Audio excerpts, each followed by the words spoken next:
काही विशिष्ट मुहूर्त किंवा मग सामग्री किंवा असं काही लागतं का म्हणजे setup? असं हे खूप छान प्रश्न ऍक्च्युली विचारला तुम्ही, कारण हे बऱ्याच जणांना असेल असं हा. डोक्यामध्ये. तसं काहीच गरज नाही. म्हणजे आकाशिक रीडिंगसाठी अशी कुठल्याही एक्सटर्नल टूल्सची किंवा ठराविक दिवस पाहिजे, मुहूर्त पाहिजे, वेळ पाहिजे, तिथी, त्या कशाचीही गरज नाही. नाही. जर तुम्ही स्वतः म्हणजे जे रीडिंग घेणार तुम्ही स्वतः रेडी आहात आणि जर रीडर रेडी आहे, तुम्ही कधीही रीडिंग करू शकता, त्याला कसलंही बंधन नाही.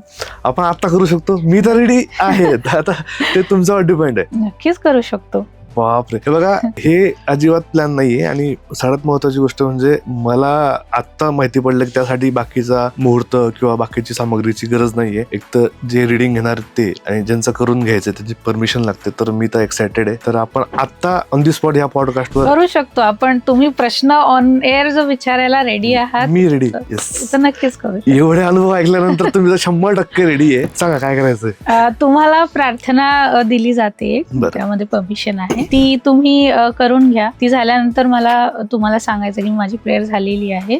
आणि मग त्याच्यानंतर मी माझी प्रेयर करून मग तुमचं रेकॉर्ड ओपन करायला मी चालू करते. आणि जसं मागेही आपण बोललो होतो की आपलं लिगल नेम जे आहे, म्हणजे कागदोपत्री जे नाव आहे, त्याच बेसिसवर आपण रेकॉर्ड ओपन करतो. कुठलंही टोपण नाव वगैरे वापरत नाही. चेतन पाटील हेच माझं लिगल नेम आहे सगळ्या ठिकाणी. आणि प्रार्थना मला जर दिली तर मी आता ते रेडी करून तुम्हाला मी परमिशन देऊ शकतो.